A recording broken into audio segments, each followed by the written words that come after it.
dimanapun kalian berada, semoga kalian semua dalam keadaan sehat-sehat selalu. Oke, senang banget balik lagi bareng aku Astri Wulandari di podcast UKK. Hari ini kita udah ada bareng dua narasumber nih. Nah, di ujung situ udah ada Bapak Yofi Arianto MPD selaku Wakil Rektor 3 Universitas Tauripan Kediri. Selamat pagi Bapak Yofi. Selamat pagi Mbak Asri. Oke, gimana nih kabarnya hari ini Bapak? Alhamdulillah baik Mbak Asri. Oke, alhamdulillah baik ya Pak ya. Nah, untuk yang kedua udah ada narasumber kita yang udah cantik banget nih pagi ini. Nah, di samping saya udah ada Ibu Arfiani Nur Fatimah SH nih, selaku Staf Manajemen HR Legal dan juga Other Income Officer di LPI 3I. Oke, selamat pagi Ibu. Selamat pagi. Gimana nih kabarnya pagi ini Bu? Alhamdulillah baik. Oke, alhamdulillah baik ya Bu ya. Nah, oke, jadi kita hari ini bakal ngebahas tentang beberapa hal tentang LSP, terus juga uji kompetensi dan juga HR ya Bu ya, tentang human research. Nih, yang pertama aku mau tanya ke Ibu Arfi dulu nih, mengenai HR Bu. HR itu sebenarnya gimana sih Bu?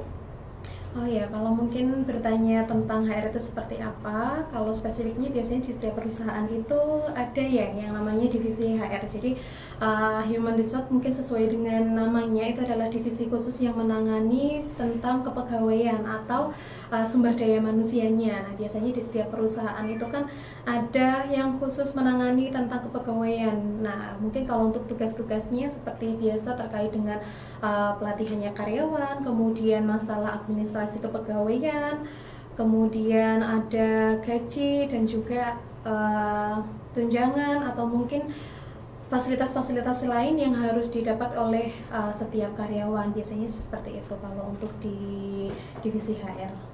Oke, kalau untuk kesulitannya sendiri Bu di divisi HR itu kira-kira gimana Bu? Oke, kesulitannya mungkin kita sebagai HR itu kan ibaratnya melaksanakan atau menegakkan peraturan perusahaan gitu ya. Jadi setiap perusahaan itu kan pasti punya yang namanya peraturan. Kalau di LP3I sendiri itu ada namanya PUP atau Peraturan Umum Perusahaan, di mana peraturan tersebut sudah dibuat dan juga wajib dilaksanakan sesuai dengan standarnya. Nah, biasanya kita dari divisi HR itu bertugas untuk memastikan bahwa semua peraturan yang sudah ditetapkan di perusahaan itu berjalan dengan baik dan juga terlaksana baik di seluruh divisi, mulai dari kalau di LP3I sendiri itu ada divisi keuangan, ada divisi CNP, ada IT, ada pendidikan, dan juga di marketing. Jadi kita harus memastikan bahwa semua peraturannya itu terimplementasi dengan baik. Begitu. Jadi mungkin tantangannya kalau di divisi HR itu ya. Jadi kadang kita harus strict to the rules gitu. Jadi kalau misal aturannya seperti ini, kemudian ada mungkin karyawan atau mungkin ada pegawai yang berjalan tidak sesuai dengan peraturan perusahaan, kita harus berani untuk meluruskannya sesuai dengan peraturannya seperti itu. Jadi kita pada intinya adalah bekerja sesuai dengan peraturan perusahaan yang sudah dibuat begitu. Keren banget ternyata ya Bu ya. Ya biasanya tantangannya itu, jadi kita harus berani nih. Berarti kalau ada misalnya ada teman mungkin yang punya pelanggaran atau mungkin melakukan ketidakdisiplinan, nah biasanya kita harus berani untuk menegakkan tadi sesuai dengan peraturannya. Itu sih tantangan terbesarnya di divisi HR. Oke, keren banget. Nah, kalau di UKK sendiri itu ada divisi HR-nya atau gimana Pak? Kalau divisi HR itu ada di Warik 2 ya, seperti itu. Kalau saya di kerjasama, tapi kalau saya lihat sih ya berjalan juga sih. Nah, kalau misalnya mengenai uji kompetensi yang ada di UKK nih Pak, bagaimana Pak? Nah, untuk tahun ini, untuk uji kompetensi adalah masih perdana. Jadi masih perdana, dan kita fokuskan ke yang sudah skripsi, jadi di semester 8, sama juga alumni dari UKK. Nah, jadi kita hanya fokus ke uji kompetensi di situ saja, di berdua itu, karena memang mereka membutuhkan sertifikatnya untuk sebagai pendamping ijazah yang bisa digunakan untuk melamar kerja. Nah, kebetulan kan di UKK masih belum ada badannya ya, jadi makanya kita memutuskan untuk kerjasama dengan LSP di LP3 ini. Seperti itu. Itu kalau di UKK ya Pak, Yeah. seperti yang disebutkan oleh Pak Yofi tadi ya teman-teman. Nah, kalau misalnya di LP3 ini Bu, untuk uji kompetensinya itu bagaimana? Oke, mungkin sambil perkenalan juga ya tentang Iya. apa itu Iya. LP3I. Jadi kalau LP3I itu kan kita pendidikan non formal di bidang vokasi dengan masa studinya 2 tahun. Nah, tapi selain sebagai penyedia jasa pendidikan, kita juga sebagai LSP atau lembaga sertifikasi profesi. Nah, kita punya yang namanya LSP LP3I. Nah, apa sih itu LSP? LSP itu adalah lembaga yang diberikan hak atau wewenang untuk melaksanakan uji kompetensi. Nah, untuk uji kompetensi sendiri itu macam-macam, Mbak. Jadi nanti biasanya kita dari LSP punya berbagai macam skema yang bisa kita uji kompetensikan, dan sebagai masyarakat luas itu bisa mengikuti uji kompetensi sebagai salah satu langkah atau cara untuk akui bahwa dia adalah orang yang kompeten di bidangnya. Misalnya, saya punya kompetensi tertentu gitu ya. Nah, kemudian saya membutuhkan sertifikat untuk pengakuan atas kemampuan saya tersebut. Jadi saya membutuhkan yang namanya uji kompetensi. Nah, LSP ini punya tugas untuk melaksanakan tadi uji kompetensinya seperti itu. Jadi di LSP LP3I kita ada berbagai macam skema yang bisa dilaksanakan untuk mengikuti uji kompetensi itu. Nah, seperti itu. Oke, jadi LSP itu di dalamnya ada uji kompetensinya begitu Ya, ya? jadi mungkin kalau Iya. teman-teman semuanya mungkin pernah dengar uji kompetensi seperti itu ya. Jadi ada banyak bidang pekerjaan. Biasanya kan kita setelah lulus kuliah nih atau lulus pendidikan, biasanya kan kita akan masuk ke namanya dunia kerja atau dunia industri. Nah, di dunia kerja dan dunia industri saat ini semuanya itu membutuhkan kompetensi skill yang sesuai dengan bidangnya gitu. Jadi ibaratnya kalau dulu mungkin kita melamar kerja cukup dengan ijazah, kalau sekarang enggak. Biasanya dunia kerja itu atau dunia industri itu dia membutuhkan sertifikat tambahan yang membuktikan bahwa orang tersebut kompeten di bidang pekerjaan yang akan dia ambil gitu. Nah, LSP hadir itu untuk melaksanakan uji kompetensinya, di mana LSP ini naungannya adalah di BNSP. Jadi ada namanya Badan Nasional Sertifikasi Profesi milik negara. Nah, itu yang berwenang atau berhak untuk melaksanakan uji kompetensi. Kalau LSP itu adalah ibaratnya tempatnya untuk melaksanakan uji kompetensi tersebut. Jadi kalau untuk sertifikat kompetensinya, kemudian proses standarnya itu yang membuat dan menentukan adalah BNSP atau Badan Nasional Sertifikasi Profesi. Nah, nanti biasanya bukan biasanya sih, pasti kalau misal kita mengikuti uji kompetensi kemudian kita dinyatakan kompeten, BNSP akan mengeluarkan BNSP akan mengeluarkan sertifikat kompetensi seperti ini, yang mana ini hanya bisa dikeluarkan oleh BNSP. Jadi dari Badan Nasional Sertifikasi Profesi. Nah, melalui LSP. LSP itu adalah lembaga pelaksana uji kompetensinya. Tapi kalau untuk standarnya semuanya dari BNSP seperti itu. Oke. Untuk mendapatkan sertifikat kompetensi itu, Bu, apakah kita harus apakah itu berbayar? Nah, kira-kira kalau misalnya berbayar nih, itu mencakup tentang apa aja, Bu? Oh ya, kalau untuk masalah biaya sendiri, tentu saja dalam pelaksanaan uji kompetensinya itu berbayar. Nah, kalau untuk di LSP LP3I sendiri itu biayanya di Rp600.000.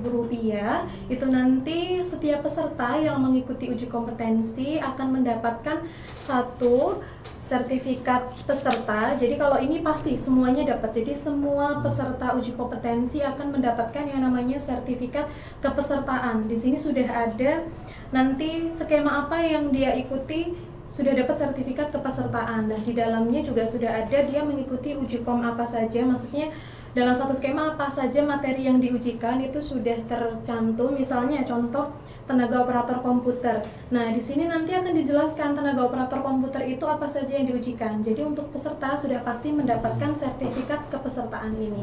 Kemudian selain mendapat sertifikat kepesertaan, peserta juga akan mendapatkan bimbingan untuk pelaksanaan uji kompetensinya, yaitu persiapan pelaksanaan uji kompetensi selama 100 menit. Jadi nanti sebelum pelaksanaan uji kom akan diberikan bimbingan atau pembekalan selama 100 menit oleh tenaga pendidik dari LP3I yang tentunya sudah kompeten di bidangnya masing-masing seperti itu. Kemudian selain mendapatkan bimbingan, untuk peserta yang dinyatakan kompeten itu nanti berhak untuk mempunyai sertifikat kompetensi seperti ini. Jadi sertifikat kompetensi ini berlaku selama 3 tahun semenjak diterbitkan. Nah, sertifikat ini yang mengeluarkan adalah negara atau dari BNSP tadi, Badan Nasional Sertifikasi Profesi. Nah, terus kemudian gimana nih pertanyaan, berarti kalau kompeten ya yang dapat. Kalau misal dinyatakan belum kompeten gimana? Nah, sesuai dengan namanya bahwa ini adalah uji kompetensi, pasti tujuannya adalah untuk mengukur tingkat kompetensi seseorang. Jadi mengetahui seberapa menguasai dia di bidang itu. Jadi kan pasti ada yang dinyatakan oke, ini orang kompeten dan belum kompeten. Jadi untuk yang dinyatakan belum kompeten memang belum bisa mendapatkan sertifikat ini. Jadi mungkin tips dari saya untuk siapapun yang adik-adik juga yang ingin melaksanakan uji kompetensi, pastikan mempersiapkan diri betul-betul dengan baik, siapkan diri untuk belajar gitu ya, jadi agar bisa dinyatakan kompeten seperti itu. Jadi kan tadi ada tolak ukur ya berarti ya seseorang itu dinyatakan kompeten. Nah kira-kira berapa nilai ini Bu sebagai orang itu dinyatakan kompeten Bu? Iya, jadi kalau untuk dapat dinyatakan kompeten itu kita ada minimal skornya adalah 80 dari 100. Jadi nanti setiap peserta uji kompetensi itu akan mengerjakan satu set soal di mana nanti akan dinilai dari hasil ujian itu, skornya itu dari 1 sampai dengan 100. Apabila peserta sudah mencapai nilai 80 maka dinyatakan kompeten. Tapi kalau misal nilainya di bawah 80 itu nanti belum bisa dinyatakan kompeten. Seperti itu. Jadi standar seseorang itu kompeten itu nilainya 80. Iya. Jadi nanti yang menilai itu berapa adalah asesornya. Jadi LSP itu punya yang namanya asesor atau orang yang punya sertifikat untuk menguji. Jadi beliau sudah punya kemampuan di bidang itu, kemudian punya izin untuk melakukan uji kompetensi atau menguji siswa atau asesi ya namanya. Jadi kalau untuk peserta uji kompetensi itu namanya asesi, kemudian kalau untuk yang menguji namanya asesor. Nah, asesor ini nanti yang akan menilai hasil dari pekerjaan peserta uji kompetensi apakah bisa dinyatakan kompeten atau belum kompeten, seperti itu. Berarti ini bisa diikuti oleh mahasiswa LP3I atau bisa hanya mahasiswa LP3I atau di luar kampus juga boleh? Oh iya, kalau untuk ini kita bisa diikuti oleh seluruh orang ya, jadi tidak hanya mahasiswa LP3I saja. Ini dari kebetulan kita LSP LP3I sudah bekerja sama dengan Universitas Kahuripan untuk pelaksanaan uji kompetensi bagi lulusan atau mahasiswa dari Universitas Kahuripan di Kediri. Semester yang habis ujian skripsi sama semester yang sudah lulus, tapi tidak semuanya skemanya. Jadi kita ambil 2 skema ya Bu. Skema dari akuntansi sama HR. Jadi 2 skema itu. Betul. Pada dasarnya skema itu ada banyak banget Mbak. Jadi kalau di LSP LP3I sendiri itu kita punya lebih dari 20 skema yang bisa diujikan. Pada dasarnya di seluruh Indonesia itu ada berbagai macam skema sesuai dengan bidang pekerjaannya. Nah, karena LP3I ini bergerak di bidang business college gitu ya. Jadi di sekolah bisnis kita punya skema-skema yang relate dengan pekerjaan di bidang bisnis. Kita ada banyak sekali, mulai dari komputer, akuntansi, perpajakan, HR, kemudian office management, kita punya banyak. Nah, kebetulan untuk yang kerja sama kita bersama dengan Universitas Kahuripan itu ada di uji kompetensi bidang akuntansi dan juga di bidang kehumasan. Di bidang akuntansi itu pun nanti ada banyak tingkatan, jadi yang diambil nanti sesuai dengan tingkatannya mahasiswa. Ibaratnya gitu, jadi nggak mungkin nanti mahasiswa akan kita berikan skema yang itu seharusnya untuk tingkatan dosen gitu ya. Jadi nanti disesuaikan dengan tingkat kemampuannya mahasiswa. Jadi insya Allah akan tidak sulit untuk diikuti karena sudah disesuaikan dengan level KKNI-nya mahasiswa, seperti itu. Iya, kami juga berdasarkan ini memang sangat penting sekali untuk mahasiswa UKK untuk mendapatkan sertifikat ini. Betul. Ya, karena persaingan dunia kerja kan sangat ini ya Bu ya, sangat ini ya keras banget gitu loh. Nah ini salah satunya dengan menambahkan sertifikat ini kita menjadi nilai plus gitu untuk mahasiswa UKK. Jadi Mungkin, sangat penting banget ya untuk diambil. Gitu. Mungkin kalau menanggapi terkait dengan tadi pentingnya dari sertifikat uji kompetensi itu apa, selain juga dari dunia usaha dan industri yang sekarang membutuhkan sertifikat uji kompetensi sebagai calon tenaga kerjanya, itu pun juga sudah diatur ya Pak Yopi ya di Permendikbud kalau nggak salah itu mengatakan bahwa lulusan S1 tidak hanya membutuhkan ijazah, melainkan juga perlu yang namanya SKPI atau sertifikat kompetensi pendamping ijazah. Nah, itu adalah salah satu cara untuk upskilling kita sebagai calon tenaga kerja nih untuk bisa lebih mudah untuk diterima di perusahaan seperti itu. Kita pun dari divisi HR ketika kita menerima karyawan atau kita menseleksi karyawan itu pasti selain kita lihat ijazahnya, kita juga melihat dia punya kompetensi apa saja gitu. Berarti kan otomatis semakin banyak dia punya kompetensi, semakin bagus kualitasnya begitu. Jadi peluang dapat kerja juga semakin tinggi ya. Betul, peluang untuk diterima itu semakin tinggi. Jadi sebetulnya penting banget, bahkan perusahaan pun Pak Yopi mungkin kemarin saya juga sempat diskusi dengan salah satu HR di perusahaan lain, itu mereka untuk karyawan yang sudah join dari lama pun itu diusahakan untuk bisa ikut uji kompetensi, bahkan sudah diterima kerja pun masih diikutkan uji kompetensi juga gitu. Nah, kita tidak hanya melakukan kerjasama dengan universitas saja, melainkan kita juga bisa melakukan kerjasama dengan perusahaan-perusahaan untuk pelaksanaan uji kompetensi bagi karyawannya gitu. Jadi mungkin kalau mikirnya, waduh ini nggak penting, nggak salah banget gitu ya. Jadi penting banget, bahkan yang sekelas perusahaan sudah besar pun yang karyawannya sudah diterima, mereka berusaha untuk melakukan uji kompetensi kepada karyawannya seperti itu. Apalagi mungkin kalau sudah stafnya manajerial ya, di manajer itu pasti pernah ikut uji kompetensi. Oke, jadi untuk mengembangkan karyawannya. Betul, pengembangan skill atau kemampuannya.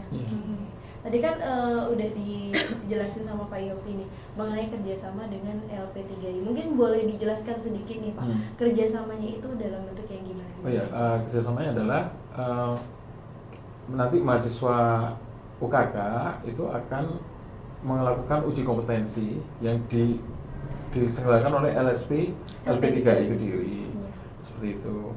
Nah, jadi harapannya sih ya seperti tadi ya, jadi supaya anak-anak ini mahasiswa itu ya kompeten, kemudian mendapatkan sertifikat yang bisa diterbitkan oleh BNSP dan menambah nilai kredibilitas ya Pak. Betul, ya betul. saat mereka ingin melamar pekerjaan gitu. Betul. Ya. Jadi untuk tempat pelaksanaannya nanti. Ya, tempat pelaksanaannya nanti kita karena sudah bekerja sama ya dengan LP3I, kita akan laksanakan di kampusnya LP3I Kediri. Ya. Gitu. Jadi nanti untuk mahasiswanya Universitas Kahuripan Kediri ya, nanti bisa melaksanakan uji kompetensinya di kampus LP3I. Nah, biasanya kalau ujiannya itu kan hanya 1 hari ya, jadi hanya 1 hari tapi full day Mbak biasanya. Jam 8 sampai jam 4. Iya, biasanya kita dari jam 8 sampai dengan 4:30 itu untuk waktu ujiannya. Jadi sebagai contoh aja, mungkin sebagai sharing-sharing, khususnya nanti kalau untuk yang jurusan akuntansi itu ada beberapa tahapan yang harus dikerjakan. Jadi di dalam paket soal itu ada beberapa tahapan yang dikerjakan. Durasinya itu nanti biasanya kita start di jam 8 dan selesai di pukul 4:30 kurang lebih. Dan hasilnya itu bisa biasanya sih langsung hari itu juga, karena ketika uji kom nanti asesor juga sekaligus akan mengkoreksi seperti itu. Dan ini ya, karena di kerjasama juga bukan hanya di ujiannya, tapi juga ada persiapannya ya Bu. Iya, ada persiapan. Ya, persiapannya yang 100 menit tadi ya Bu. Iya, jadi nanti jangan takut buat calon peserta atau calon asesi. Nanti mungkin aduh apa sih uji kom, nggak ada bayangannya, uji kom itu apa yang diujikan, terus kemudian aku harus mengerjakan apa. Jangan takut, jadi nanti sebelum pelaksanaan uji komnya kita ada yang namanya pembekalan atau pengayaan materi. Jadi nanti langsung akan dijelaskan seperti ini loh, nanti kira-kira soal yang akan dikerjakan oleh teman-teman, terus kemudian nanti tips cara mengerjakannya seperti apa, kemudian teknisnya bagaimana, nanti akan ada pembekalan sebelum pelaksanaan seperti itu. Oke, jadi semacam simulasi begitu ya Bu ya. Betul.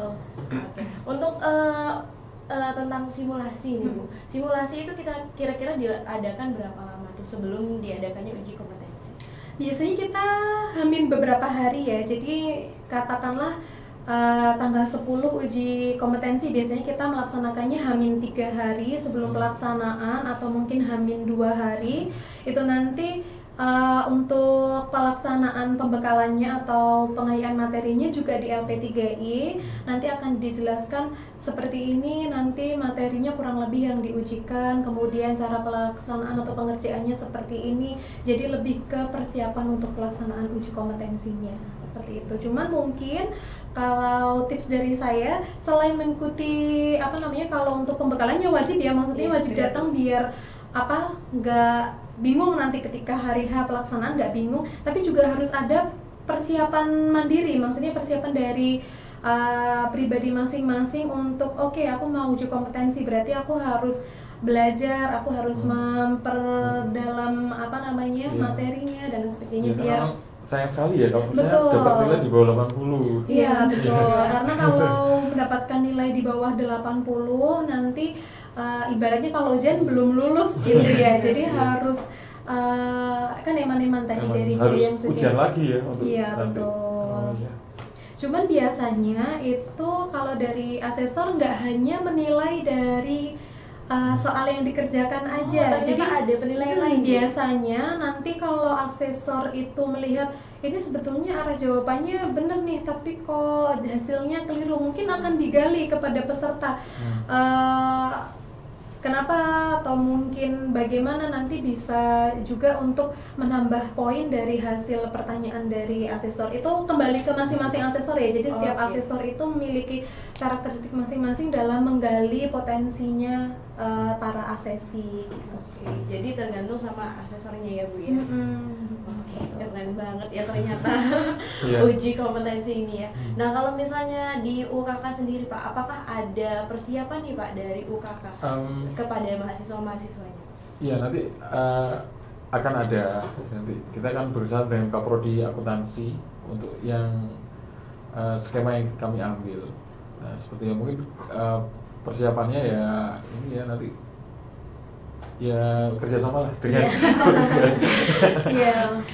Biasanya mungkin nanti kita punya kayak semacam contoh soal yang kurang lebih mirip dengan bentuk-bentuk soalnya uji kompetensi, mungkin nanti bisa kita bantu share juga, karena mungkin biar ada gambaran yang dikerjakan seperti ini, kemudian skemanya seperti ini, unit kompetensi yang dipelajari atau diujikan apa, nanti bisa kita share juga. Ya, terima kasih Bu. Untuk awal kita memang di skema HR, human resource sama akuntansi ya Bu.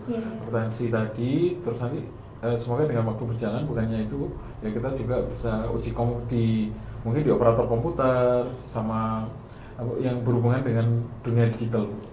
Semoga kita bisa sampai situ sih. Iya, amin. Gitu. Ya, insya Allah banyak sekali kok.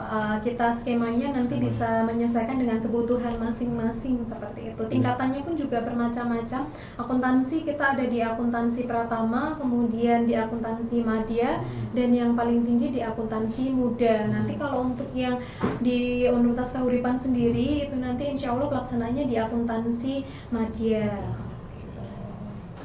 Oke, ternyata banyak banget nih informasi yang bisa digali pada pagi hari ini. Oke, terima kasih banyak ya Bapak Yopi, Bu Andi juga untuk waktunya. Terima kasih banyak. Buat teman-teman yang masih penasaran nih mengenai uji kompetensi yang nanti bakal diajarkan kerjasama antara LP3I dan juga Universitas Kahuripan Kediri, bisa langsung tulis aja di kolom komentar. Terus juga jangan lupa untuk like, terus juga subscribe YouTube kita ya Pak ya.